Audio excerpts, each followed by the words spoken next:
Bueno, vamos a dar paso a la última conferencia de la sesión de hoy. La conferencia tiene el título El último falucho almadravero a vela latina, rescate del Poldito, 1927, decano de la flota, a cargo de Nicolás Muñoz Basallot. Nacido en la ciudad de Cádiz, vecino del municipio de Barbate y amigo de la entidad local autónoma de Zara de los Atunes. Velero náutico de profesión y restaurador de embarcaciones tradicionales de vocación, además de investigador y divulgador de la historia y el patrimonio marítimo. Presidente de Cupamar, Cultura y Patrimonio Marítimo, y miembro de la Asociación Marítima Estrella Polar y de la Asociación Amigos de la Vela Latina de Cadaqués. Estudió estudios en Historia y Arqueología en la Universidad de Cádiz y la Universidad Foscari de Venecia.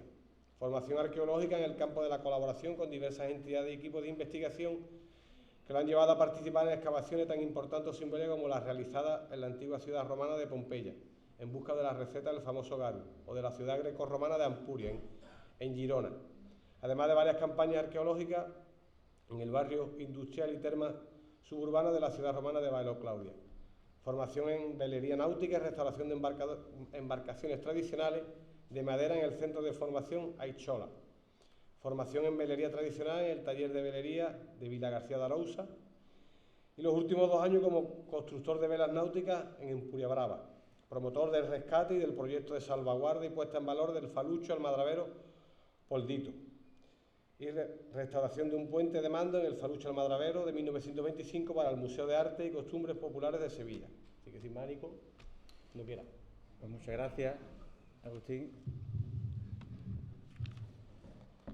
Muchas gracias, en primer lugar, a todas las personas asistentes, al alcalde de la entidad local autónoma de Zara de los Atunes y bueno, y gracias ante todo por seguir apostando por esta jornada cervantina y almadravera que para mí y para muchos de los presentes seguro son ya un referente y para muchos investigadores también lo es, ¿no? Es un referente ya en el panorama cultural de las costas de las Almadravas.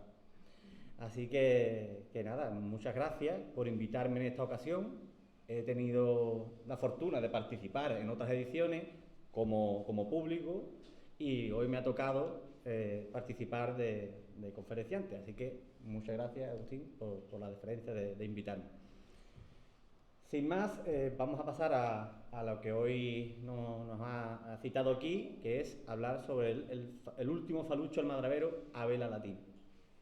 Ya la compañera que me ha precedido en la palabra, Mercedes, ha explicado perfectamente los orígenes del falucho y ya ha citado las distintas tipologías de embarcaciones almadraveras que existen, ¿no? Porque todo el mundo conoce más o menos qué es la almadraba y más o menos cómo funciona, ¿no? Todo el mundo más o menos lo conocemos. Por lo menos la almadraba de buche.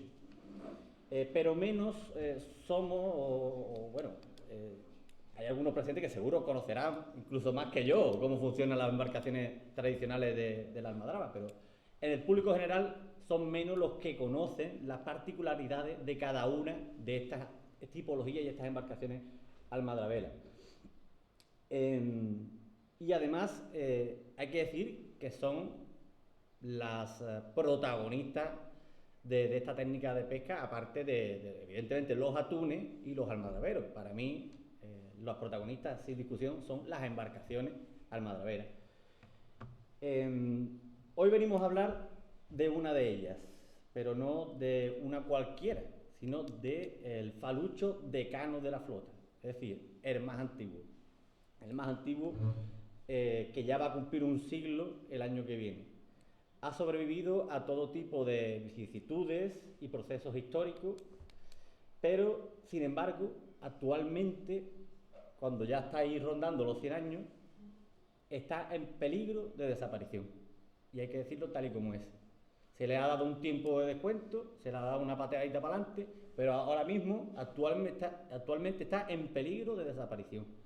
Entonces, hoy venimos a hablar de él, en cierto modo también para reivindicar a la sociedad y a las instituciones el apoyo a este bien patrimonial que sería una tragedia cultural y patrimonial que se perdiera.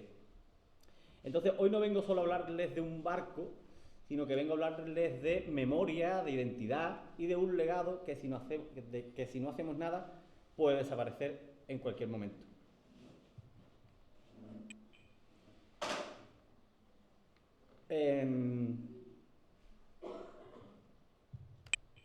Las embarcaciones tradicionales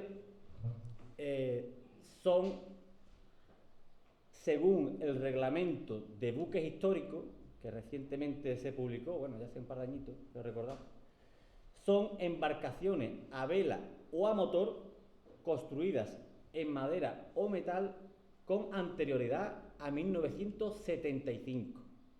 Esas son las embarcaciones tradicionales, pero que además tenga cierta importancia dentro de la historia marítima española, según el reglamento de buques históricos. Además, para ser embarcación tradicional o para considerarse embarcación tradicional, ha debido ser usada en actividades como el transporte y la pesca, es decir, en actividades económicas. Son herramientas de trabajo, las embarcaciones tradicionales. Las embarcaciones tradicionales no son ni barcos clásicos, ni veleros clásicos, y tampoco son buques de guerra de época, ni son réplicas, ni son nada. Son herramientas de trabajo construidas anteriormente a 1975. Además, las embarcaciones tradicionales están sufriendo ahora mismo un proceso de destrucción paulatina que se ha agravado en los últimos tiempos por cuestiones del desmantelamiento de la flota artesanal, como bien comentaba la compañera Mercedes, de las políticas europeas, y además por el devenir de las actividades económicas que van sacando nuevas técnicas y nuevos materiales de construcción que abaratan el coste de un barco de madera, un barco de metal antiguo, un barco a vela, ya no hablemos de un barco a vela.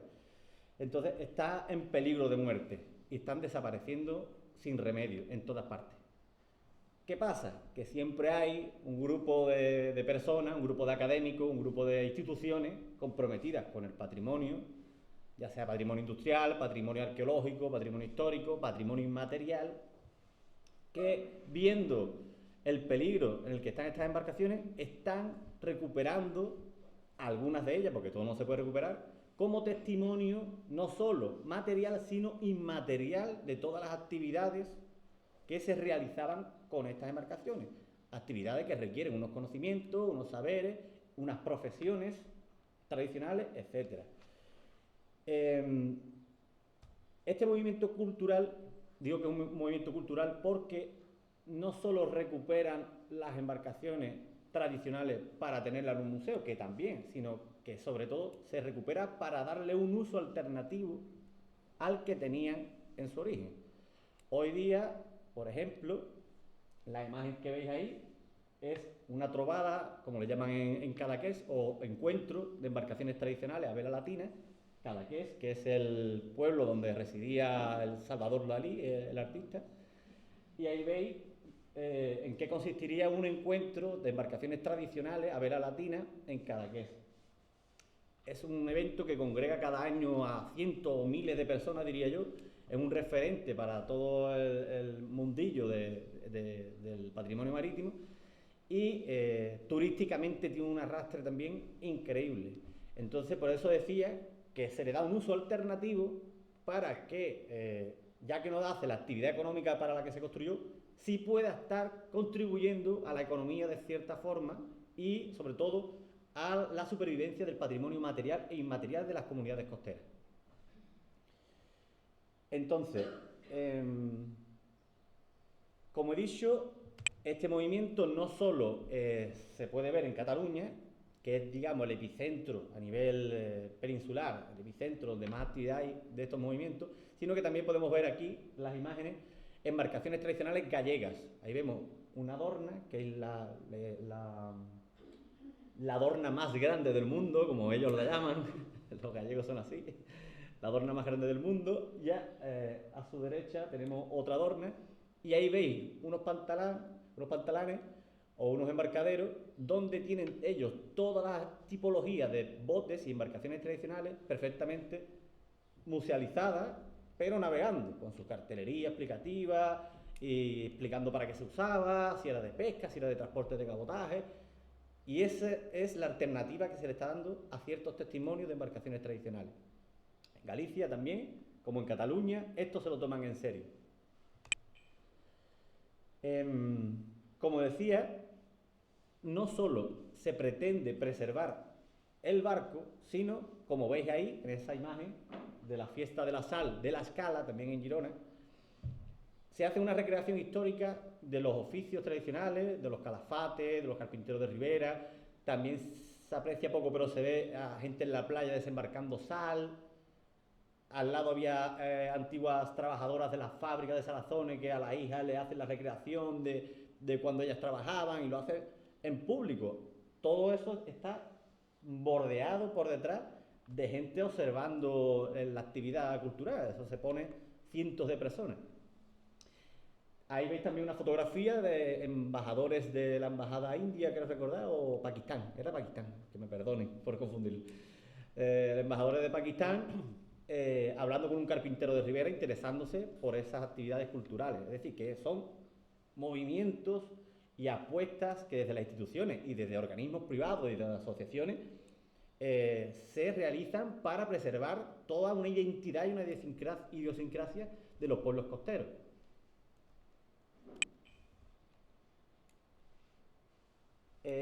Aquí todos sabemos que estamos en una tierra donde el mar no es solo, o la mar mejor dicho, aquí se dice la mar no es solo un paisaje bonito, que lo es, no es solo un sitio para bañarse en verano, que lo es también, y no es tampoco solo un sitio costero que explotar económicamente gracias al turismo, que lo es también, ¿no? Sino que ha sido una forma de vida, esa interacción con el mar aquí durante todo el año, no solo en verano, ha sido una forma de vida. Aquí en lugares como Zara de los Atunes o Barbate, la almadraba no es solo una técnica de pesca, sino que es cultura, es historia y es comunidad. Aquí hay una comunidad almadrabera. Ahora en Barbate en menor medida, ¿no? Porque se ha expandido de otra forma, ¿no? Pero en Zara sí queda todavía como más comunidad almadrabera, ¿no? Es como Zara es almadraba y almadraba es Zara, no puede dejar de ser una de otra, ¿no? Barbate es mucho más cosas, ¿no?, que la almadraba. Pero a mi criterio Zara sigue siendo un bastión almadrabero indiscutible. Entonces, durante siglos, la captura del atún rojo es lo que ha marcado el ritmo de la vida de estas comunidades. Y en este sistema, cada elemento, cada ancla, cada paño de red, los hombres, cada categoría laboral tenía su función, ¿no? Y las embarcaciones también. Pues estas embarcaciones que veis ahí, que son similares a la fotografía de la compañera, veis ahí una sacá, veis lanchones, veis por detrás en aquella imagen 3 faluchos a motor, veis el barco boya pegado al muelle, y son distintas tipologías que se han ido manteniendo, pero que sin embargo, si os fijáis bien, ahí tenemos ya la embarcación donde está la sacada, la embarcación que está más al muelle ya de fibra, de poliéster. Y los lanchones que están abajo, estos dos que están entre el barco boya y los otros dos de fuera, también son de poliéster. Es decir, van evolucionando, estas tipologías van evolucionando. Morfológicamente se siguen pareciendo. Las barcazas se parecen, los lanchones se parecen y demás, pero los faluchos que están detrás son de madera. Y ya los nuevos de poliéster ya no se parecen en nada a las tipologías clásicas de falucho mediterráneo, falucho atlántico, los faluchos que provienen de la palabra faluca, ¿no?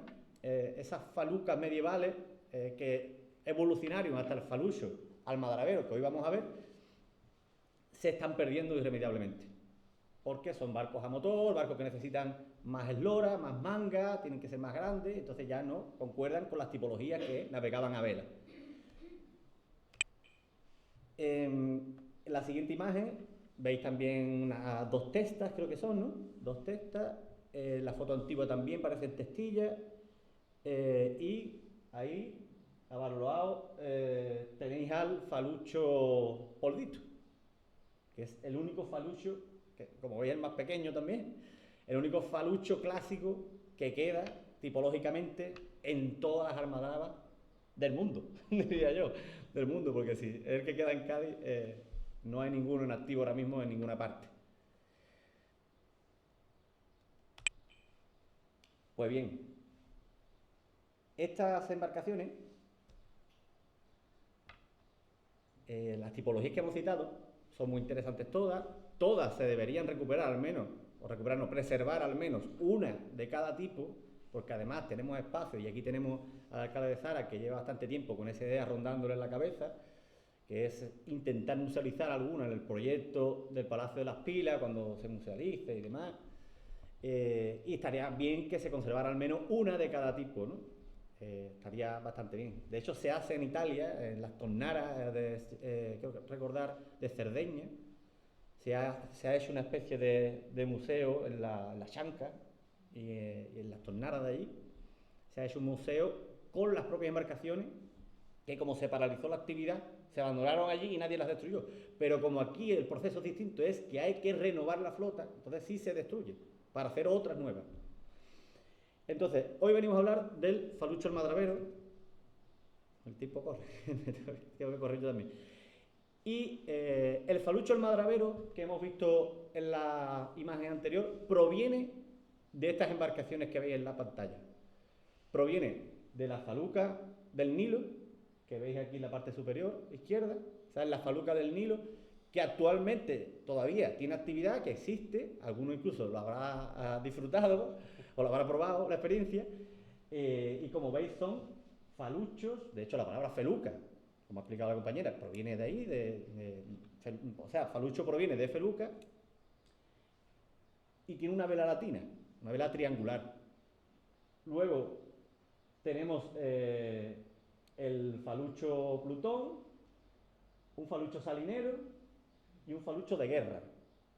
Y eso ya nos está diciendo que, a pesar de que el falucho en su origen se consideraba una embarcación pequeña a vela de tradición mediterránea, se utilizó para muchos tipos de actividad, sobre todo para pesca y para transporte de cabotaje.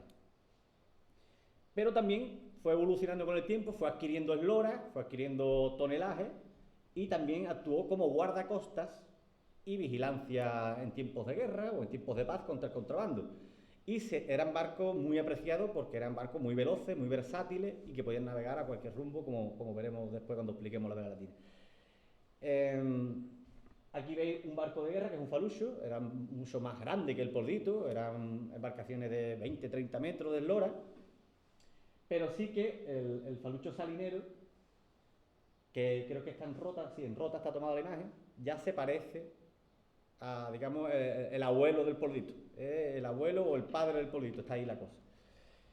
Entonces, la principal característica que estamos viendo que han tenido todos los faluchos mediterráneos y atlánticos, porque hay faluchos en el Atlántico también, aunque los catalanes digan que no, que yo he vivido allí y dicen, no, faluchos son del Mediterráneo, y sin embargo en Galicia hay faluchos también, y ha habido faluchos. Y ellos dicen que los faluchos son gallegos, pero bueno. La principal característica, como decía, es que van aparejados con velas latinas. Esa es la principal característica de los faluchos mediterráneos. Podrían tener un palo, dos palos, una vela, un foque en el botalón de proa, sin foque, había muchas variantes, pero el aparejo estaba formado por velas latinas. Esa es la principal característica. El casco de los faluchos podría variar de muchas formas, como hemos visto en la imagen anterior. Podría tener una popa más de espejo, más cuadrada, las felucas son distintas, el Plutón tiene una más redondeada, y los faluchos que nos iban quedando de pesca tienen una forma de doble proa o buceta, que se le llama. Tiene la proa, que es aguzada, y la popa, que también es aguzada, ¿vale? Son popas de falucho, que le llaman también.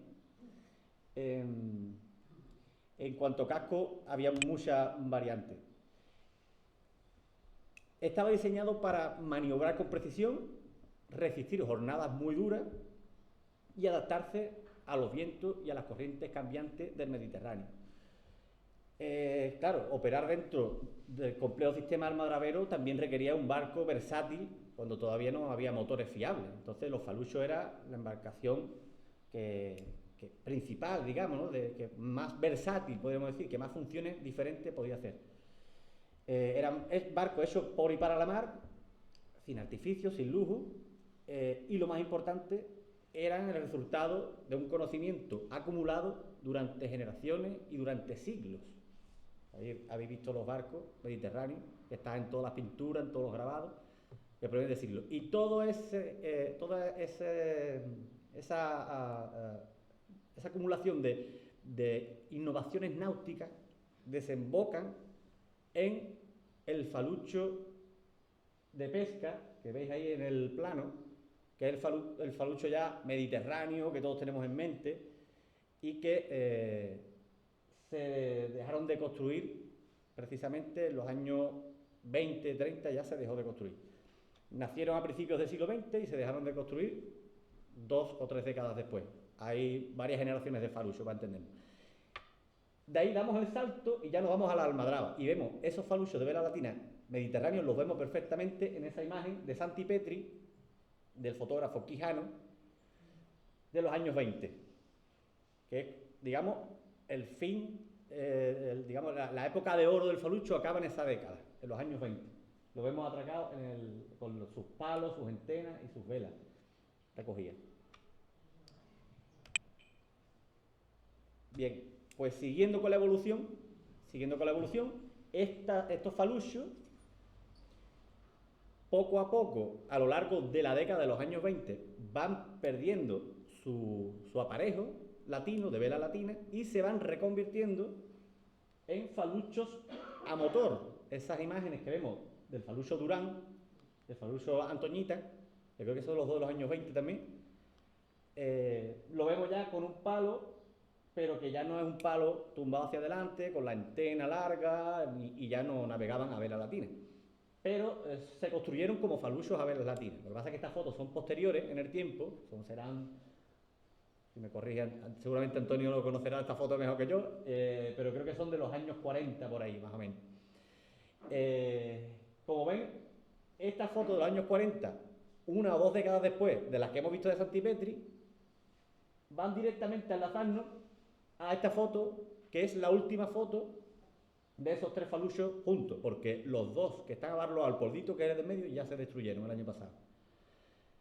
Entonces, el polvito que está en medio, como veis, la popa también es aguzada, también es popa de buceta, como en el resto de las imágenes antiguas y como los antiguos faluchos mediterráneos. Pero, sin embargo, estos 2 faluchos, que están a cada uno de sus bandas, la de estribor y la de babor, ya cambia la forma del casco. Son faluchos posteriores que se diseñaron y construyeron para navegar solo a motor. Por eso no requieren ciertas formas marineras que debería tener un barco de vela. Estas 2 embarcaciones creo que eran de los años 50, que era el Ceporro y el Cocoliche, y el año pasado se destruyó. El polito también iba al mismo lote, pero se pudo rescatar.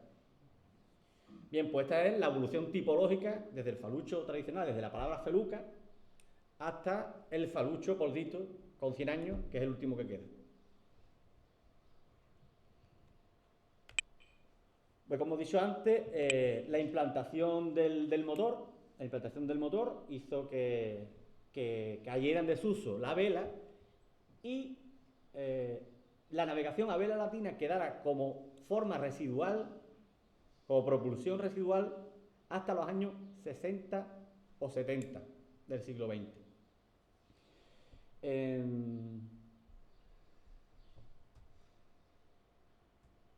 Vale.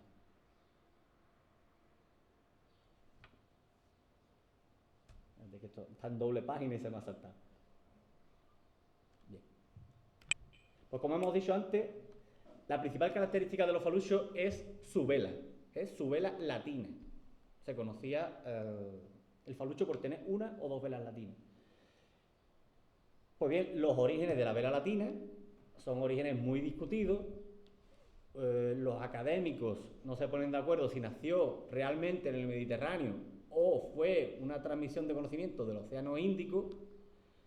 No se sabe si fueron los árabes o si fueron los bizantinos, y ahí están ellos con el debate, como siempre, entre académicos, Pero la hipótesis más aceptada, o la teoría imperante ahora mismo, es que su surgimiento, su origen está en el Mediterráneo oriental. Y vemos aquí una estela o lápida funeraria griega, donde se puede intuir un palo afaluchado, tumbado hacia proa, una antena y una vela latina. Esto es del siglo II después de Cristo, de Grecia. Luego tenemos otra representación de vela latina de la Edad Media, abajo a la derecha, que es un mosaico de la Basílica de San Marco del siglo XII en Venecia, donde vemos claramente ya que en la Edad Media ya había una vela latina y era un referente. Incluso van los sacerdotes, que no se subían a cualquier lado, se subían a estos barcos a vela latina, así que eran bastante fiables. Luego tenemos tres velas latinas en esta embarcación de abajo, que alguno la conocerá, que es la célebre Niña de Cristóbal Colón. De hecho, se construyó en los astilleros del puerto de Barbate. Hoy día está en una rotonda en el puerto de Santa María, destruyéndose. Ya, eso poca salvación tiene. Pero también utilizaban velas latinas. Y velas latinas utilizaban esa última embarcación que vemos ahí, que es, digamos, el culmen de la utilización de la vela latina en el Mediterráneo, que son las galeras de guerra. Las galeras de guerra eran embarcaciones que atacaban con el espolón de proa, eran propulsadas a remos durante la batalla, pero la vela latina también se utilizaba para navegar durante la batalla a remo, porque ellos utilizaban la galera para abordar al enemigo, para dispararle y para con el espolón intentar hundirlo o dejarlo inactivo. Aquí podemos enlazar la vela latina del Poldito, la que llevaba, con Cervantes. Y diréis ustedes, ¿cómo va a ser eso? Porque precisamente Cervantes, algunos sabréis la historia, participó en la batalla de Lepanto de 1571, precisamente embarcado en una galera que se llamaba La Marquesa. Y era un barco como el que veis ahí, a vela latina. Así que Cervantes también probó lo que era navegar la vela latina. Como veis aquí, las características técnicas de vela... Perdónenme que si me extiendo un poco de terminología técnica, porque te digo, se dedica uno a esto, a la velería, entonces a veces pues olvida que los demás no tienen por qué conocer ciertos términos. Iba a decir que es una vela áurica, ¿eh? Una vela áurica, que quiere decir que puede aprovechar los vientos por ambas caras. Es una vela que tanto por una cara como por otra puede aprovechar los vientos, a diferencia de las velas cuadras, que todos tenemos en la mente, ¿no? Las velas de los galeones, las velas de los vikingos, que eran velas cuadras que solo aprovechaban vientos portantes, es decir, los que venían de popa, solamente cogían vientos por una cara. Por lo tanto, la vela latina es una evolución técnica de las velas cuadras, que son las más primitivas. La gente puede pensar al contrario, ¿no? Que la vela cuadra, digamos, es lo más evolucionado o tecnológicamente más desarrollado, pero no. La vela latina es una vela áurica que aprovecha los vientos por ambas caras de la vela. Como veis, aparentemente es una vela sencilla.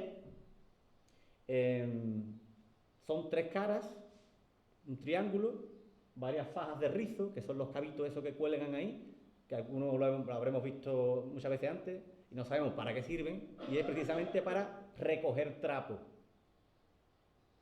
Tú reduces vela cuando el viento sube, no al contrario.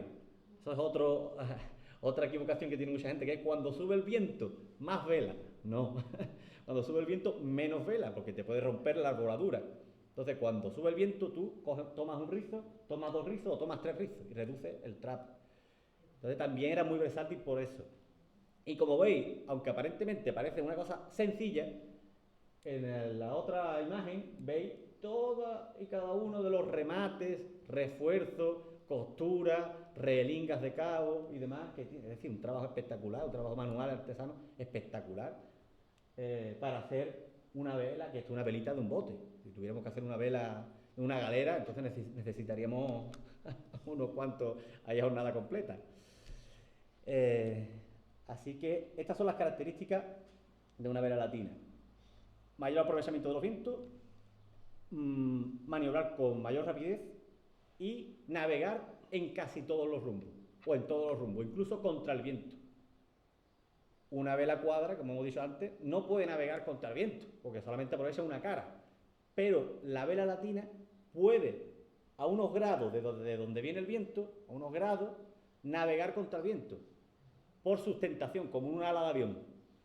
Eso se le llama navegar en ceñida o de bolina, que también lo habremos escuchado algunas veces. Me voy de bolina, pues es que me voy contra el viento. Esta vela, como hemos dicho antes,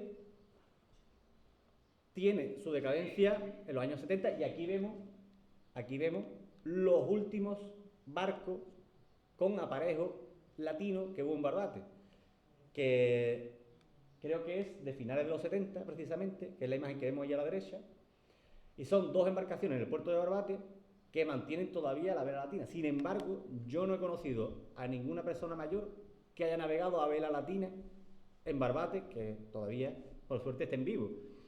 Es decir, estos barcos, muchos de ellos se llevaron décadas con el aparejo instalado en los barcos, pero que jamás lo utilizaron, porque ya los motores eran muy fiables, pero sin embargo, aún, por respeto que se le llama en la mano, de respeto, llevaban este aparejo montado por si acaso, como tienen que cruzar el estrecho y demás, y aquí vemos cómo esos barcos, que son los mismos que aquellos, pero en otra época, sí cruzaban el estrecho y sí que sabían navegar a vela latina. Ya en otros tiempos, ya no queda nadie vivo de esa época.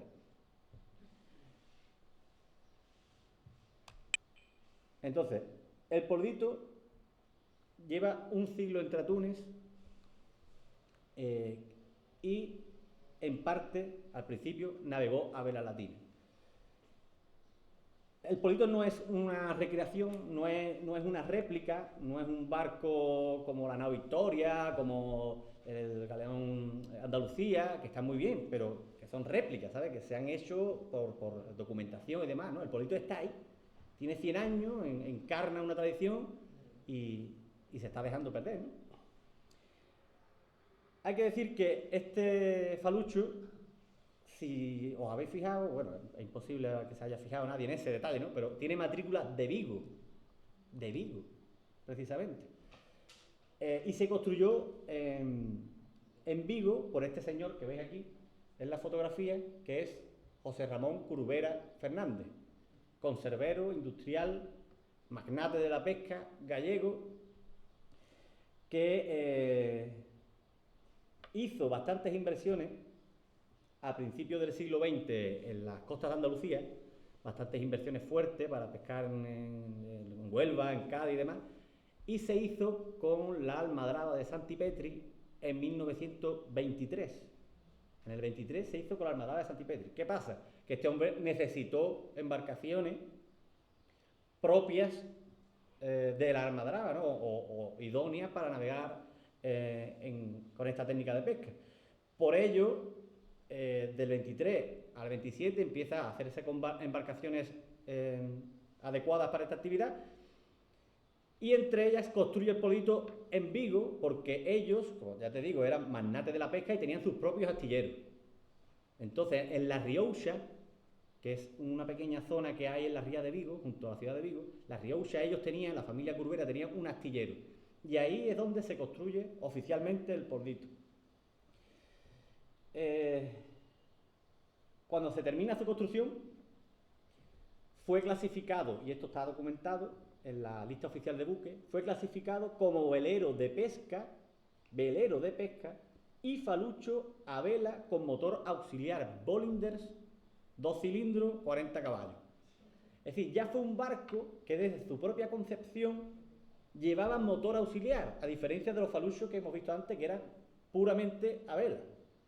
El Poldito encarna, digamos, el puente, la transición entre la decadencia de la navegación a vela y la implantación del motor de explosión, porque el motor de vapor ya se había implantado antes, a mitad del siglo XIX, en grandes embarcaciones, transatlánticos y demás, que habían hecho que decayera todas aquellas embarcaciones de la época dorada de la vela, ¿no?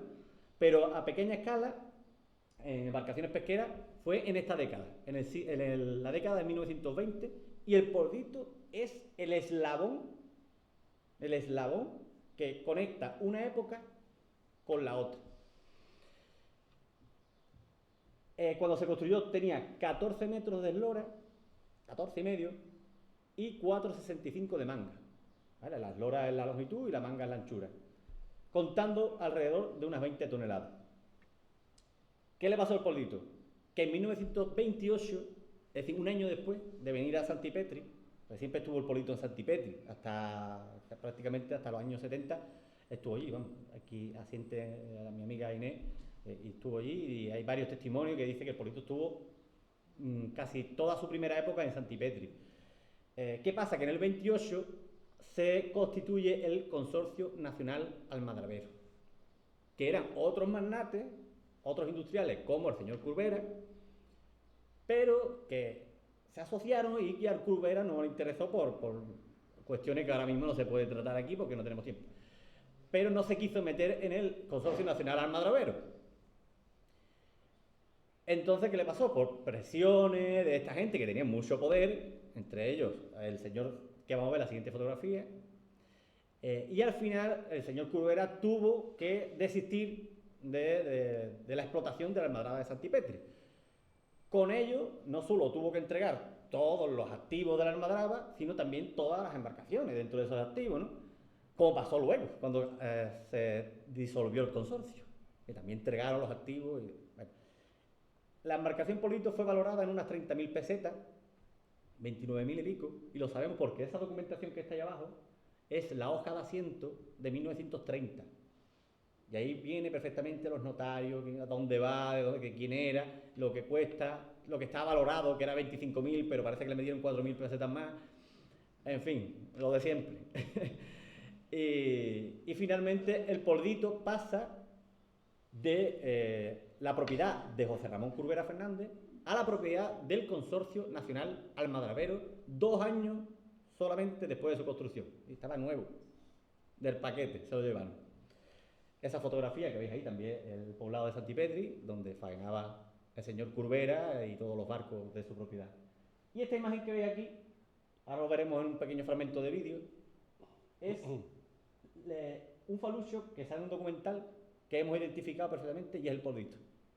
Tenemos vídeos del Poldito faenando en Santipetri. Y aquí está.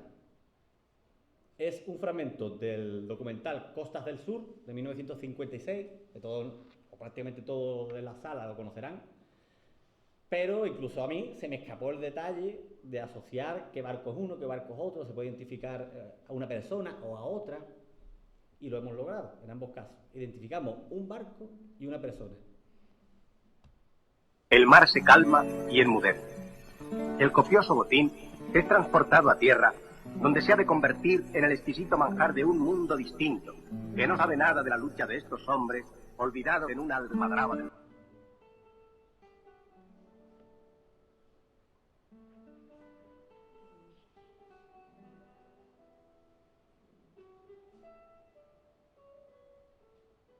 La última presa... Como veis, es la llegada de una embarcación que va totalmente hundida, va por debajo de la línea de flotación, que venía cargada de atunes, es decir, que los faluchos también transportaban atunes, entre una de sus funciones era esa, transportar atunes, por lo menos en esta época. Vemos cómo llega, hay un timonel o un patrón, un marinero echando un cabo, y después hay como una descarga de atunes en el filo del muelle, que se ve un falucho anterior al Poldito, que todavía mantiene la vela y la arboladura, y el Poldito barloado por detrás, que ya se ve un barco más moderno, se ve un barco más moderno.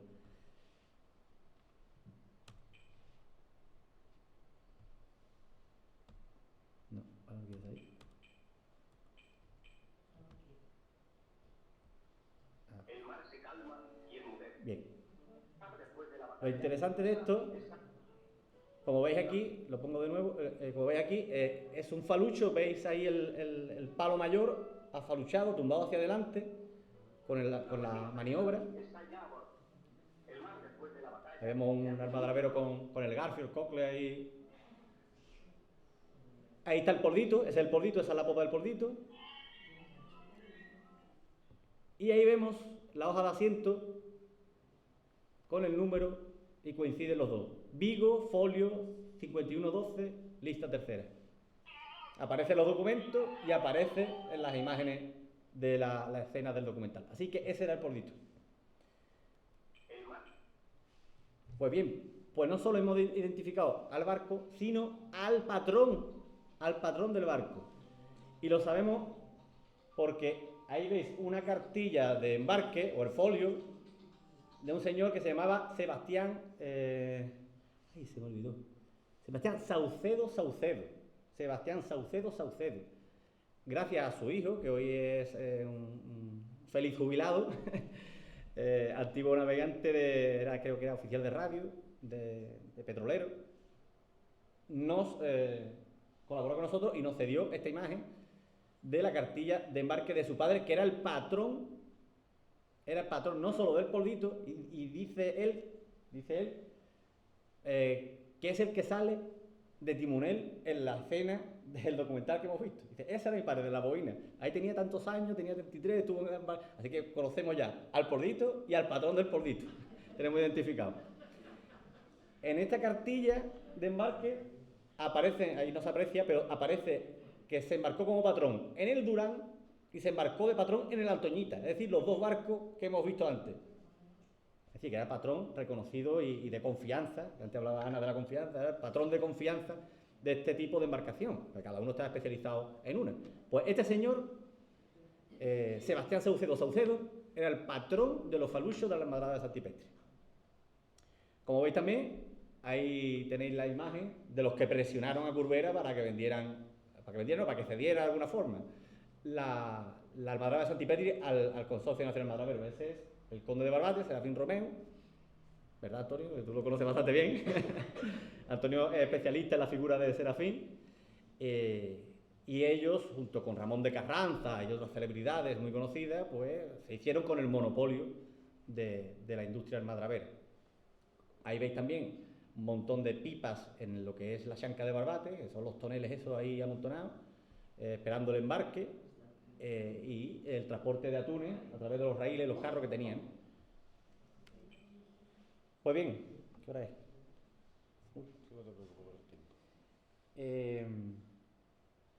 A inicio de los 70 desaparece el Consorcio Nacional Madravero.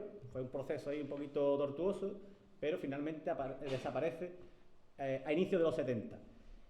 Y a mediados de los 70 vuelven otra vez a calarse algunas almadrabas, ya a través de concesiones totalmente privadas. Algunas almadrabas porque en los 70 precisamente hubo una crisis gordísima de pesca del atún, incluso casi se pierde el sector, casi se perdía y vamos, se perdió, de hecho, se perdió. Así que después se recuperó y se caló algunas almadrabas. Otras muchas no se caló simplemente porque no eran rentables desde antes, por eso se dejaron. También, que hay un detalle que se pasa por alto mucha gente, es que a partir de los años 40-50 Estados Unidos implantó unos sistemas de pesca de atunes espectacular, industrial, ya con cientos de metros, de kilómetros de redes. Pescaban 80.000 toneladas de atunes en una semana, eso no lo pescaba ni toda la almadraba de la costa de Cádiz juntas. Así que por eso también.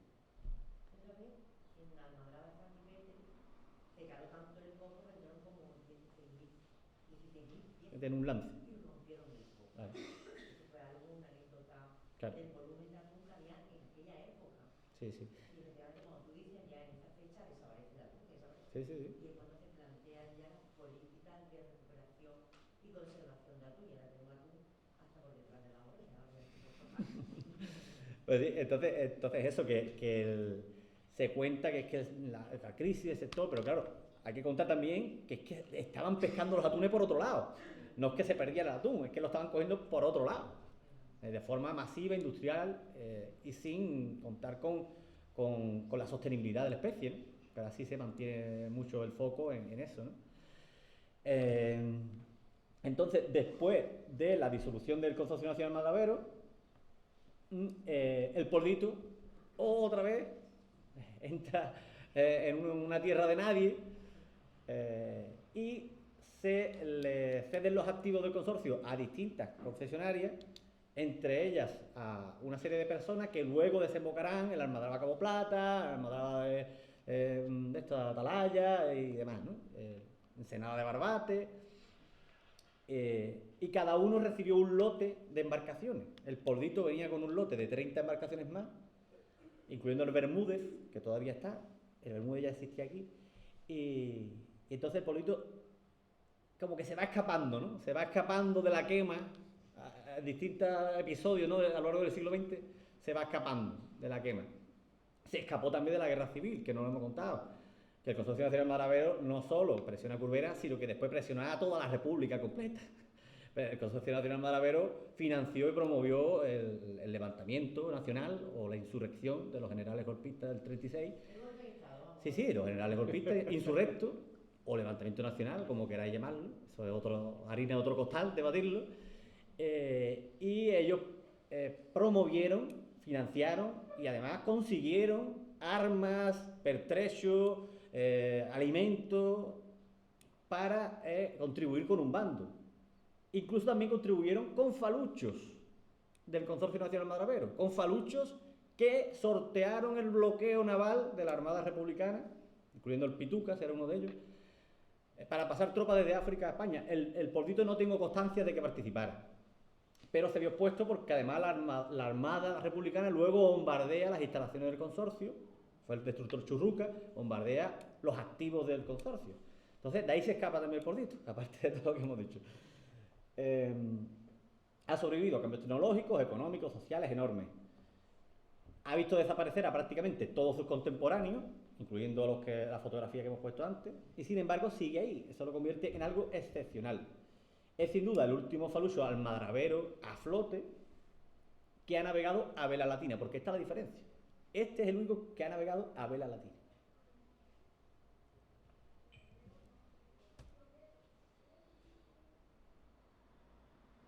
Pues bien, ¿qué hora es? Vale. El rescate del falucho, ¿cómo fue?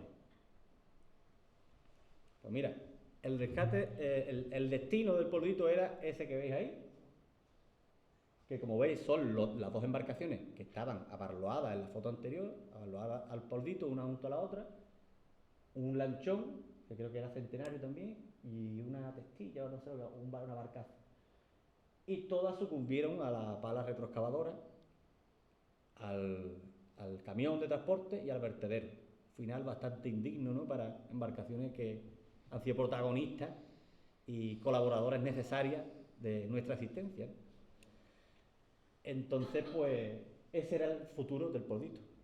¿Qué pasa? Que no contaban con que detrás del Poldito éramos bastante las personas que ya teníamos puesto el ojo en ese barco, porque sabíamos lo que le iba a pasar, porque no es una cosa nueva, que esto pasa ahora, este año, ¿no? Esto ha pasado prácticamente año sí, año no. Si no es la Lago Plata, es la Ensenada de Barbate de Petaca, si no es la otra, que han ido destruyendo, o mejor dicho, renovando la flota, y ello implica la destrucción de las embarcaciones antiguas.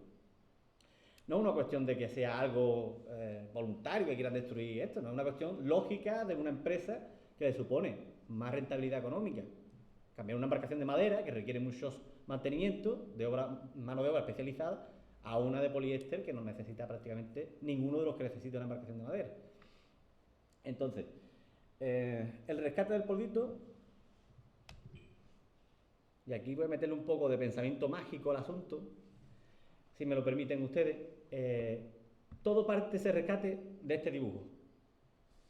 Un día, yo no dibujo de hace décadas, me parece, pero un día de hace 2 años me dio por dibujar este dibujo del Poldito. Estaba lloviendo, era Girona, era muy triste todo en invierno, ¿no? Y yo, voy a recordar algo de mi tierra, voy a dibujar el Poldito. Y me dio por publicarlo en las redes sociales. Bueno, pues inmediatamente me escriben 2 personas diciendo que son los hijos de Leopoldo Curbera. Leopoldo Curbera es el hijo de José Ramón, el que construyó el Poldito, que le bautiza como Poldito como diminutivo de Leopoldo, Leopoldito. Entonces me escriben los hijos del señor cuyo nombre lleva el barco. Y me dicen que ese barco tiene mucho cariño, que, vamos, son señores mayores ya, eran la hermana y el hermano, que tienen mucho cariño, que conocen a los dueños de Cabo Plata, que incluso han visitado el barco alguna vez, Y entonces yo le informo de que está en serio peligro, de que en cualquier momento, cualquier temporada, lo quiten de en medio. Y dice, ay, ve, pues, a ver si lo podemos recuperar, o por lo menos para traernos a Galicia, si no se puede. Total, yo dejé el tema, ¿no? Dejé el tema hasta el año siguiente, que me escribe un mensaje por Facebook, que era la hermana, quiero recordar, la hermana creo que, y me dijo, mañana se destruye el poldito. Digo, ¿cómo? ¿Por qué se destruye el poldito? Dice, sí, pregúntale a mi hermano, total. Hablé con el hermano y me dijo, sí, llevamos un año desde que hablamos gestionando el transporte del poldito a Galicia, porque son amigos de los propietarios de Cabo Plata, pero por cuestiones de seguro y demás no lo hemos podido llevar. Así que el barco está sentenciado, se ha podido hacer lo que se ha podido, en fin. Entonces yo le dije que nuestro colectivo llevábamos bastante tiempo preguntándole a las almadrabas si tenía algún barco que quisieran desechar para aprovecharlo y demás, lo que he contado antes. Pero sin embargo nunca ha habido una comunicación, no sé si por dejadez o por desinterés o por simplemente, como suele pasar en las empresas, no me vaya a costar dinero, ¿no? No me vaya a costar dinero. Y aquí al contrario, aquí lo que estamos es ahorrando dinero con un desguace que no se hace y dándole prestigio a la almadraba, dándole un caché. Que está muy bien decir que es trimilenaria y demás, que además es una almadraba de buche que no es la de tiro, no es trimilenaria, pero bueno, es una tradición trimilenaria, Y los barcos no son los faluchos mediterráneos, hay que aceptarlo, pero son faluchos del siglo XX. Entonces, era nuestra vocación querer salvar este. Entonces le dijeron a este Curbera, que él había comentado también nuestra asistencia, que también sabía eso, pero que por distintos motivos no se quieren calentar la cabeza. Vamos a decir las cosas como son, ¿no? Entonces yo dije, ya está, si mañana lo destruyen, no hay nada que hacer, ¿no? Pues sí, hubo que hacer. 24 horas despierto, 24 horas despierto, una campaña mediática por redes sociales, SOS Falucho Poldito, una campaña por medios de prensa escrita y de televisión, una notificación o denuncia, como que se quiera entender, a la Fiscalía de Medio Ambiente de Madrid. Fiscalía de Medio Ambiente de Madrid muy sensible con las embarcaciones históricas y tradicionales, es un fiscal muy sensible con estos temas, que ya lo conocemos porque yo formo parte de este movimiento, y le mandé un dossier explicándole que mañana mismo iban a destruirlo. Entonces, la misma mañana, le escribí por la mañana a las 7 de la mañana, y la misma mañana se personó el Seprona en el muelle de Barbate, por una orden de Madrid. Esto ya provoca la atención, evidentemente, de la Almadraba Cabo Plata, y en todo momento yo quería tener contacto con ellos, porque la intención no es generar problemas, sino generar la negociación para hacernos con el barco. Entonces eso a ellos ya lo ponen en alerta, y viendo que mediáticamente esto empieza a coger como una bola de nieve volumen, ya empiezan a querer hacer unas negociaciones. Aquí veis también una lista de adhesiones, que fue una lista de firmantes a nivel nacional, que convocamos a arqueólogos, historiadores, directores del Museo Naval de Barcelona, de Mallorca, directores del Museo Arqueológico de La Habana, del Museo del Dique de Cádiz, directores de todos los museos prácticamente navales, de asociaciones, por supuesto, historiadores locales, Antonio Aragón, y también, sobre todo, de los ayuntamientos, tanto de Zahara de los Atunes, que fue el primero, hay que decirlo, Agustín, y el alcalde de Barbate, que también firmaron. Entonces, esto ya provocó ya que la Almadraba dijera, mira, nos va a hacer más mal que bien, así que vamos a sentarnos, que es lo que teníamos que haber hecho.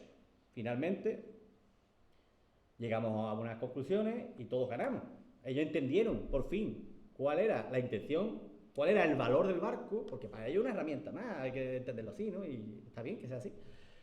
Pero ellos entendieron ya la intención, el valor y el compromiso que hay que tener con este patrimonio.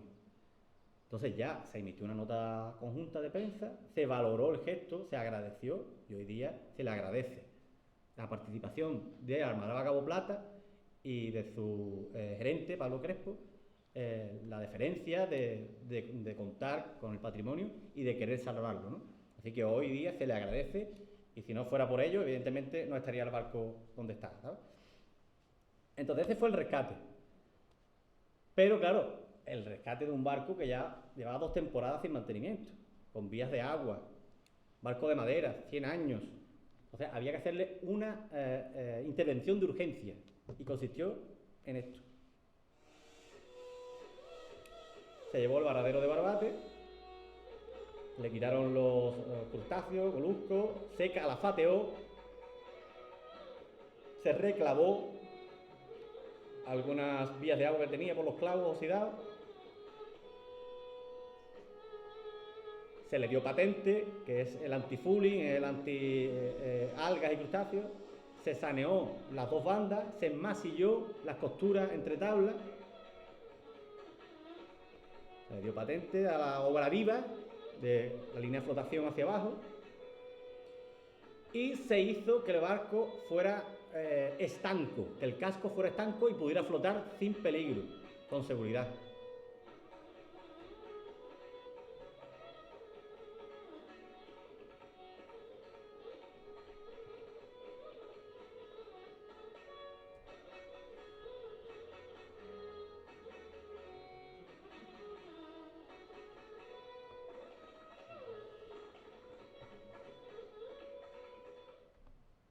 Como veis, participaron muchas personas, la mayoría de ellas pues, de forma desinteresada, y actualmente también participan personas desinteresadas, sobre todo jubilados, antiguos pescadores, que esto para ellos es, vamos, su vida, ¿no?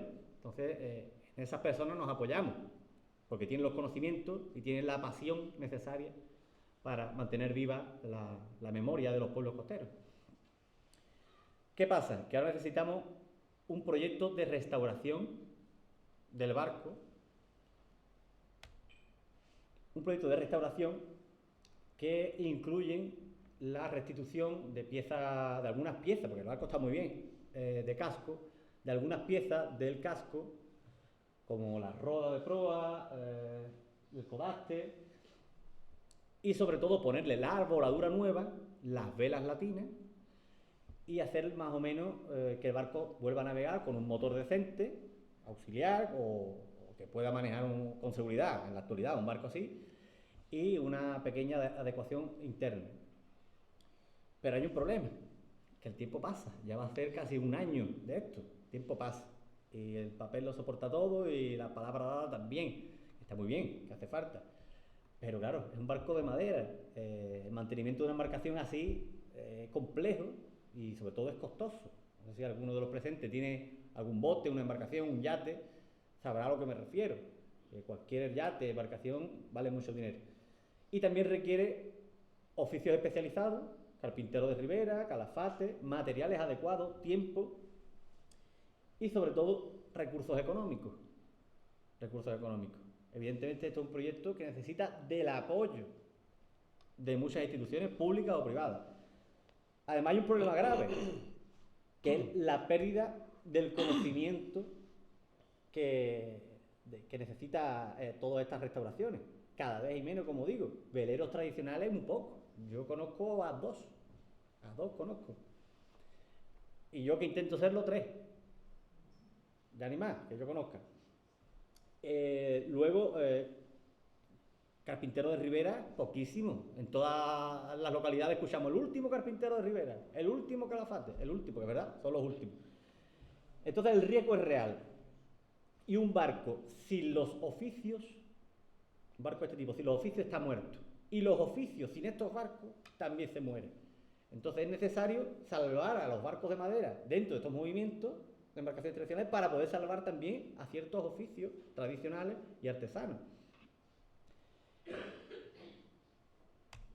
Pero claro, una restauración per se, sin más, no tiene sentido, ¿no? ¿Para qué vamos a restaurarlo? ¿Para dejarlo parado o para dejarlo...? Entonces hace falta una puesta en valor, que es una palabra muy rimbombante, una expresión muy rimbombante, que algunos lo habremos escuchado en otra ocasión.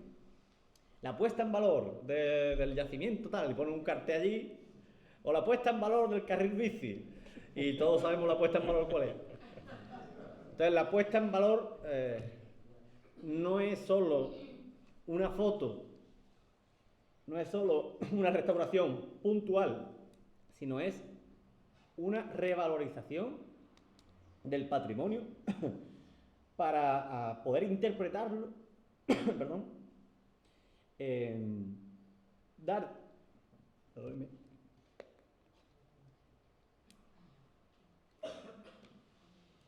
conocerlo, interpretarlo y hacer una difusión para darlo a conocer a la gente, a las comunidades locales, ¿no? Porque si tú no sabes interpretar patrimonio y no lo das a conocer, la gente no lo aprecia. Si no lo conoce, no lo aprecia. Y si no lo aprecia, no lo usa, ni lo disfruta. Entonces eso se abandona. Aunque se haga la restauración, aunque se haga el servicio, aunque se haga un cartelería del yacimiento tal, si la gente no lo usa, no lo cuida la propia persona porque no lo valoran, al final se acaba perdiendo de nuevo y es un gasto perdido. El gasto hay que hacerlo con un sentido. Entonces, esta puesta en valor tiene que crear una sinergia en la economía, en la sociedad, que generen beneficios para la comunidad. No puede quedarse en una rotonda el barco. Para ello necesitamos un plan de actividades. Plan de actividades que en principio se va a tramitar se va a gestionar el proyecto a través de Cupamar, que es la asociación que se creó expresamente para esto y que tenemos como objetivo fundamental proteger, conservar, recuperar y poner en valor y difundir la cultura marinera y el patrimonio marítimo. Vale, Cupamar, la intención de Cupamar es crear una agenda cultural y de actividades con otras instituciones, una programación cultural y educativa centrada en la difusión del patrimonio marítimo, donde el Poldito sea un protagonista, ¿no? O el protagonista. Por ejemplo, destacan talleres de navegación o cursos de navegación tradicional a vela latina, que estos cursos pueden ser disfrutados por particulares, pero también pueden ser disfrutados por estudiantes de náutica, por universidades, por distintas asociaciones, etc., ¿no? Luego, visitas guiadas, rutas marítimas, congresos, coloquios sobre historia, cultura marinera, eventos de ocio cultural, reuniones de empresas, en fin, como hace cualquier embarcación de charter que se alquile, pero con la pátina de la historia y con ese prestigio, ¿no? De ser una embarcación de 100 años almadravera. Además, esta embarcación se puede utilizar para la participación en fiestas populares, como puede ser la procesión marítima de Nuestra Señora del Carmen, podría participar en fiestas populares diversas, en encuentros de embarcaciones tradicionales, y además debe actuar como museo itinerante, porque claro, estas embarcaciones navegan en verano normalmente, verano, primavera, pero el resto del año debe ser un museo itinerante, es decir, que hoy está en el puerto de Barbate, pero mañana puede estar en el puerto de Tarifa, en el puerto de Conil, en la bahía de Cádiz, y en el propio muelle se puede visitar, los colegios, quien fuera, se puede visitar y hacer un recorrido histórico por esta cultura almadravera, que siempre nos damos golpes de pecho, la cultura almadravera, pero después hay que ponerlo en la práctica, desde las instituciones, me refiero. La cultura almadravera hay que difundirla y hay también que aprovecharla, ¿no? Porque en cualquier lado hay una cosita de NES y va todo el mundo allí. Stonehenge, en Inglaterra. ¿Quién no conoce? Pues son 4 piedras que las tenemos incluso mejores en España, con los dólmenes de Antequera, ¿no? Por ejemplo, ¿no? Pero tienen una parafernalia y un marketing alrededor que nosotros nunca sabemos aprovechar. Y esto es una asignatura pendiente que habría que hacer. Luego, lo que hemos dicho, existe. Sí existe. Existe. Aquí veis en la imagen un falucho, mediterráneo en este caso, que se dedicó a varias actividades pesqueras, y en este caso es el San Ramón de la asociación Bricbarca de Vilassar de Mar. Como veis, ese es el estado en el que se encontraba la embarcación y este es el estado que se encuentra actualmente. Una embarcación que había perdido su aparejo latino, una embarcación que se había abandonado en la otra fotografía, que ya estaba sin palos, sin luces, sin nada, y que esta asociación recuperó y tiene las mismas características del Poldito. Es un falucho de 14-15 metros de eslora y de la misma época, año 20 más o menos. Estas son las actividades que realiza el San Ramón. Como veis, conciertos musicales con ambiente marítimo, recreaciones históricas con los niños, charter en verano, llegada de los Reyes Magos, a vela latina. Es decir, es una cultura una fiesta popular que se integra en la cultura marinera y pesquera de los pueblos. Una forma de contribuir con un valor material real, que es un barco real. Otro ejemplo, el Rafael. Mismas características que el Poldito, se encontraba de esa forma que veis arriba y hoy día se encarga de gestionarlo el Museo de Palamós. Está en esa situación ahora mismo. Este hombre que veis aquí está haciendo una cata de erizos de mar para los turistas en la propia embarcación. Recientemente fallecido el hombre. Y por eso se han llevado ahora el barco a Mallorca, que fue donde se construyó, a Mallorca, para ser gestionado por el Museo Marítimo de Mallorca. Pero también es otro falucho exactamente igual que el Poldito. Misma situación, pero con un proyecto detrás, de recuperación, restauración y puesta en valor. Otro ejemplo, el San Isidre, este está en Cadaqués, donde yo residía y trabajaba, conozco su actividad de cerca, a su propietario, y este es de propiedad privada. Este no lo gestiona ni un organismo público, ni un museo, ni una asociación. Este es privada con ánimo de lucro, que es otra opción, que una cosa lo quita la otra, que se puede dar alternativa. Y ese es el San Isidre, que se dedica sobre todo a chartear, a alquilar, a dar paseo a la gente por la Costa Brava, por la Alta Empordà hasta el Cabo de Creus. Y tiene un éxito tremendo. De hecho, lleva muchísimos años ya dedicado a esta actividad. Es decir, que es rentable. Por lo menos para mantenerse, porque esto no va a hacer millonario el armador, que yo lo conozco, pero sí que implica que el barco se conserve, que es el objetivo principal, y que la gente pueda disfrutar del patrimonio marítimo, sin tener que poner a costilla ahí, desde las instituciones públicas, todos los años dinero, ¿no? Esto se mantiene, es sostenible. Luego vemos en esta fotografía a los tres juntos, los tres que hemos citado, los tres ejemplos que existen actualmente, en una trovada o encuentro en Cataluña, es decir, son itinerantes también. Y abajo vemos otro tipo de embarcaciones tradicionales, en este caso ya no son faluchos, son embarcaciones del río Tajo, en Lisboa, que también se dedican a este uso turístico, cultural, consiguiendo una alternativa a la desaparición de las embarcaciones tradicionales. Ya voy terminando, perdónenme por excederme un poco.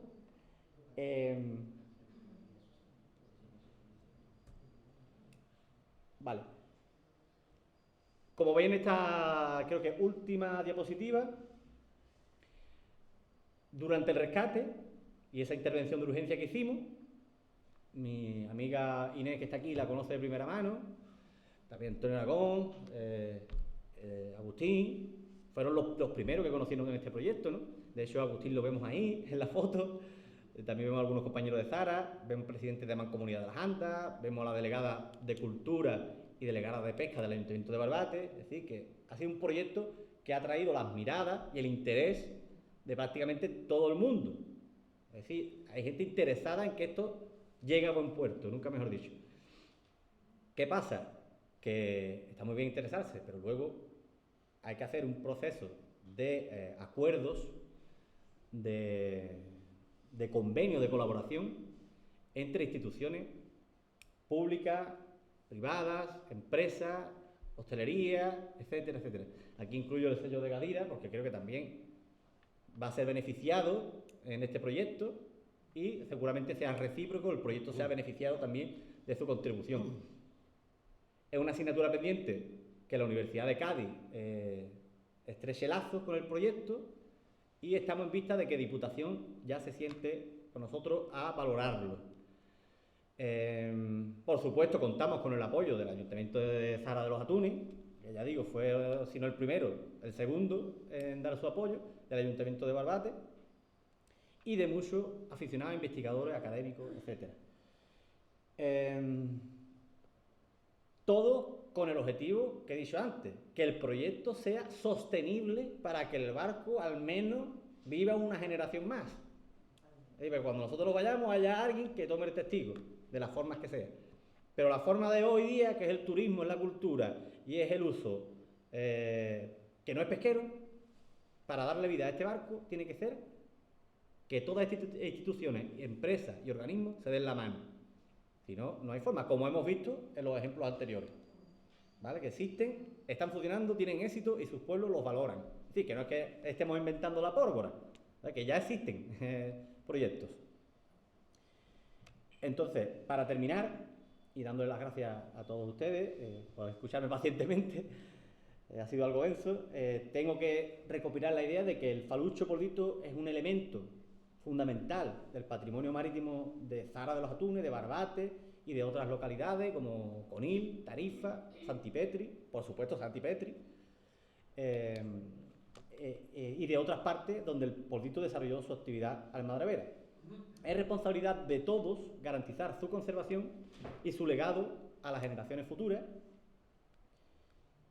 Y es una embarcación que es un referente de la historia viva de los pueblos almadraberos y que se convertirá, sin ninguna duda, además de ser un referente histórico de nuestros pueblos, se convertirá sin duda alguna en un referente cultural, en un referente turístico y en un extraordinario y formidable embajador de las almadrabas de Cádiz. Muchas gracias.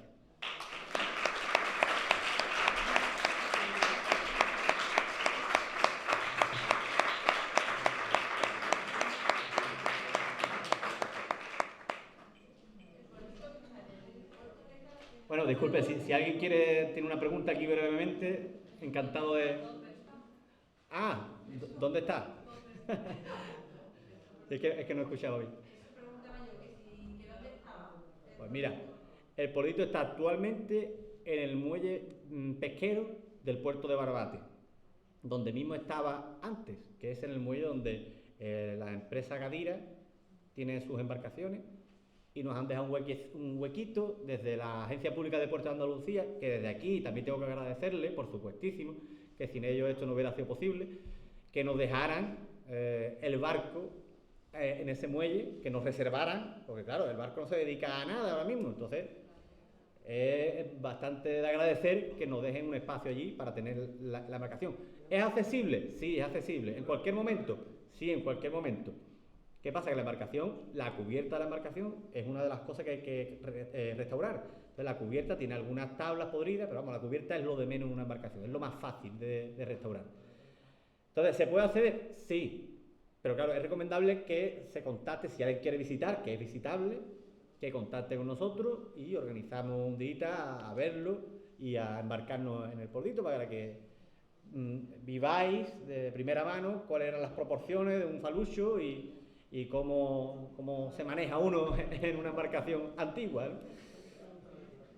Y por supuesto, cualquiera que quiera participar en el proyecto, que tengan conocidos, empresas, asociaciones, a nivel particular, cualquier persona que esté interesada en cualquier aspecto, en la navegación, en la contribución voluntaria de algún trabajo que haya que hacer, cualquier contribución es agradecida desde nuestra parte. Y estamos abiertos a que contacten con nosotros en cualquier momento. ¿Alguien más quiere comentar algo? Si conocía el poldito, alguna anécdota. Sí, Antonio, por favor. Muchas gracias por tu trabajo. Entiendo que si tú no hubieras tenido esta iniciativa, difícilmente se hubiese conservado ese barco. Tuviste la rienda del tema y bueno, te lo tenemos que agradecer no solo a la población de Barbate, sino a toda la población del estrecho que se dedica a la almadraba, porque este barco es como un símbolo de la pesca de la almadraba de una época determinada, que bueno, que estos temas se pierden y al final parece como si no hubiese existido la historia, que no hay el referente material. De hecho, cuando ha ido investigando al barco, pues aparecen ahí una serie de gente, una serie de personas que, en fin, han tenido un protagonismo en la pesca de almadraba y que se va perdiendo por la historia, ¿no? Gente que ha vivido en este tema, que ha tenido su importancia y cuando desaparece, cuando nadie se preocupa de ellos, pues desaparecen de la historia, es como si no hubiese existido. Nunca existió. La gente de Zara no se hubiera preocupado por conservar el castillo de Zara. Exactamente. Pues ese castillo se hubiera convertido en una urbanización y ¿qué hubiese quedado de los miles y miles de atunes que se pescaban aquí, que se capturaban aquí, de la vida donde estuvo Cervantes o donde pudo estar Cervantes? Toda esta historia no existiría tampoco. Cuando los que estamos actualmente no nos preocupamos de mantenerla, porque está visto que, en fin, dependiendo de qué instituciones, pues parece que no acaban de verlo claro, ¿no? Y que tiene que ocurrir lo que ha ocurrido en este caso, y gracias a ti, ¿no? De que, gracias a Facebook, de meterse ahí, de hacer una campaña, que la gente, que vean que hay un apoyo del pueblo para que se Bueno, la Fiscalía contribuyó también, y el Seprona también contribuyeron, ¿eh? Claro, pero a partir de esa iniciativa, Pero si no hubiera todo, escrito, todo se complementa, si evidentemente. no hubiera escrito, pues No, exacto. que no lo saben, no lo saben, ¿no? Y como tampoco están al tanto de qué está ocurriendo, porque esto es lo que pasa con el patrimonio en general, no solo Sí, sí. el marítimo, ¿no? Que no se acaba digamos, de oficio, no se acaba de intervenir de oficio para que, oye, como ocurre, como ya tú has dicho en el ejemplo de Inglaterra, como pasa en Lisboa, que me lo lamentamos en otros países, pero también en la misma España, en Cataluña, en Mallorca, en Galicia, o sea que estamos ahí en España, pero resulta que aquí en Andalucía parece que todavía nos falta un poquito, con toda la historia que tenemos, desde la época prehistórica, y bueno, ¿y dónde está esto? Es que no tenemos ni museo, es que por aquí, ¿dónde está el museo que puede recoger? Pues aparte no tiene museo, quizás no lo tiene todavía. Y tiene uno de Carlos Sanca, gracias también a una iniciativa particular, Antonio Santos, que le dedicó, empezó a mover temas, porque es que si no se hubiera perdido la Sanca de Corina. Y hoy un elemento turístico del que beben y comen las distintas instalaciones hosteleras y turísticas, ¿sabes? Es que contribuye, si Conil no tiene una Xáncara y Zara tiene el Castillo de las Pilas, es otro Zara, que a lo mejor no es tan atractivo para la inversión. Exacto, digamos que el origen de Zara está ahí y el encanto que tiene Zara es su historia de la Almadraba, porque Zara es una almadraba, como dicen los referentes literarios, ¿no? Zara es la almadraba de Zara. O sea, con el momento de ese guerrero pierde su propia identidad. Entonces, una cosa que hay que lucharla y está visto que hay que lucharla desde abajo. Sí, sí. Ha dicho dos cosas, Antonio, muy brevemente, que es sentimiento de comunidad, ¿no? Que es que no lo tenemos aquí, parece que no lo tenemos, que sí lo tienen en otros sitios. Sentimiento de comunidad, que yo creo que Zara sí lo tiene, ¿sabes? Entonces, Zara es un ejemplo de cómo debe actuar una comunidad ante el patrimonio, porque todo no puede partir de una persona. Sí, una persona puede tirar la chispa, pero por detrás tiene que haber una comunidad que tenga ese sentimiento. Aquí había más como una familiaridad, ¿no? Estaba más unido el pueblo de Zara, por ejemplo, Barbate ha sido un pueblo de arriba de mucha gente, de muchos sitios, y ya ha costado un poco engranar, porque cada uno también teníamos la Almadraba, teníamos una vaina de cerco, y parece como si fuesen dos sectores que iban cada uno por un lado, ¿no? No hemos tenido esa integración, que sí que parece que en Zara Zara entendió perfectamente que ahí tenía su origen histórico. Claro. Y que Su mito fundacional, ¿no? Como dicen, su mito fundacional está ahí. no se podía ir, ¿no? Yo escuché a un alcalde decir, un alcalde de Orral en su época, en una discusión decir que eran 4 piedras, ¿sí? Lo que hicieron de tirar el castillo eran 4 piedras, pues no sé lo que el concepto de castillo que tenía ese hombre, pero luego 5 piedras, para él, si no tenía 5 no era un castillo. Es una barbaridad, pero bueno. Entonces, el concepto de la construcción inmobiliaria regularmente era distinto, ¿no? Y claro, fue el pueblo de Zara que le dijo, por aquí no pasamos, y si no lo va a hacer el pueblo. Es una pena, pero también nos demuestra que la fuerza que tiene, porque tampoco estamos hablando de miles y miles de habitantes, o sea, estamos hablando de una comunidad pequeña, o sea, Sí. la fuerza que tiene cuando la gente dice... Pero es cierto, Antonio, que hay que tocar todas las vertientes o todas las patas de actuación ante el riesgo de la pérdida de patrimonio, porque cuántos de nosotros hemos visto que seamos sensibles con el patrimonio, no hablo del albañil que está haciendo su trabajo, evidentemente. ¿Cuántos yacimientos hemos visto o cuántas personas habrán visto destruir cosas que dices, ¿qué? ¿Dónde voy? ¿Dónde lo denuncio? Es que lo notifiqué a la Delegación de Cultura, es que no de qué, es que haciendo una de esas cosas separadas no se consigue. Te digo, en 24 horas nosotros movilizamos a todos los cañones, todas las balas y todos los barcos que tuviéramos para poder disparar a que hiciera daño, porque es que si no, si va cayendo una gotita de aquí, no se consigue, no se consigue. Ya te digo, esto fue Fiscalía, Delegación de Cultura, que no ha hecho nada, por cierto, hay que decirlo, no ha hecho absolutamente nada, ni de oficio ni de beneficio. Redes sociales, prensa, que la prensa escrita tampoco publicó al principio, ya sabemos cómo funciona la prensa, pero sí que hubo ciertos periodistas a nivel, porque claro, uno tiene amistades, tiene contactos, y gracias a esa red de contactos, uno pudo sacar petróleo donde no lo había. Pero claro, tiene que contar con todas esas vertientes para poder, lo digo por si alguien alguna vez se encuentra con la misma tesitura de un yacimiento, un árbol que quieren cortar, cualquier patrimonio de cualquier tipo. Hay que actuar de una forma polifacética, con muchas caras. Hay que actuar con muchos contactos, a nivel jurídico, a nivel mediático, y combatirlo mucho, porque es que si no, no se da. Porque lo que... Encontrarte con gente empática, que Claro. tenga ese entusiasmo. Claro, la comunidad, esa comunidad tiene que existir, claro.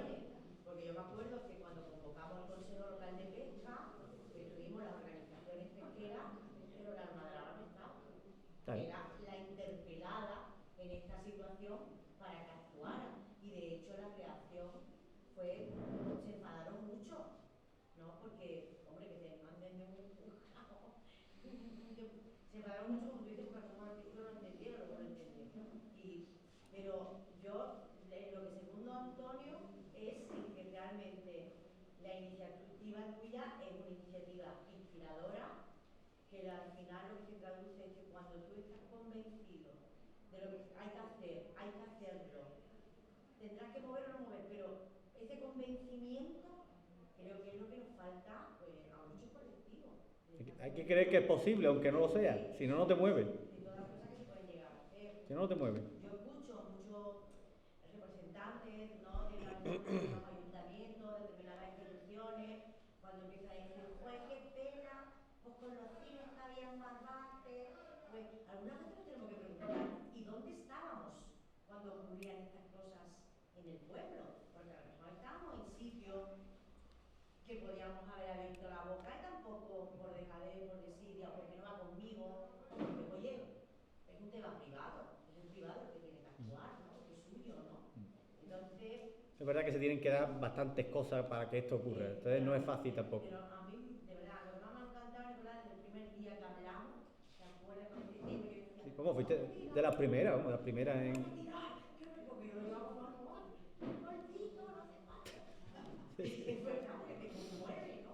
Es lo que queda ya, histórico, ¿no? Pero es el entusiasmo que pone, mucho entusiasmo y eso que se contagia. Así que yo muchas gracias. agradezco que me hayas contagiado, ¿verdad? No, gracias a ustedes por la contribución y yo simplemente pongo mi granito de arena y ya. Bueno, la señora quiere decir... No, para los recursos económicos, los crowdfunding, así en plan particular, tú que manejas las cosas de las redes, que así se consiguen muchas cosas. También Y eso una opción. es que eso la gente... esas opciones son buenísimas. Nuestro hijo en la zona de Burgos, con los perdidos que soy en Para arreglar los se ha conseguido salvar la iglesia y todo. Qué bueno.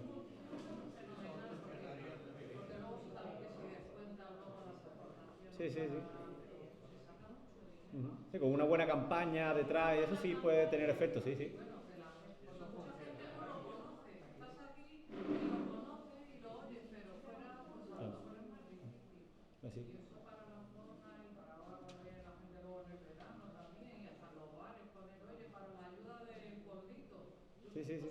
Iniciativas de esas cosas. Exactamente, esa es la idea y lo agradezco que completéis también con el tema de crowdfunding. Y saber dónde está, por eso te pregunto, porque digo, bueno, pues lo quiero ver, aunque no vayas a navegar ni nada, pero digo, pues de hecho no, a ver si Pues cuando queráis. Así que nada, sin más, ya nos vamos, ¿vale? Muchas gracias a todos.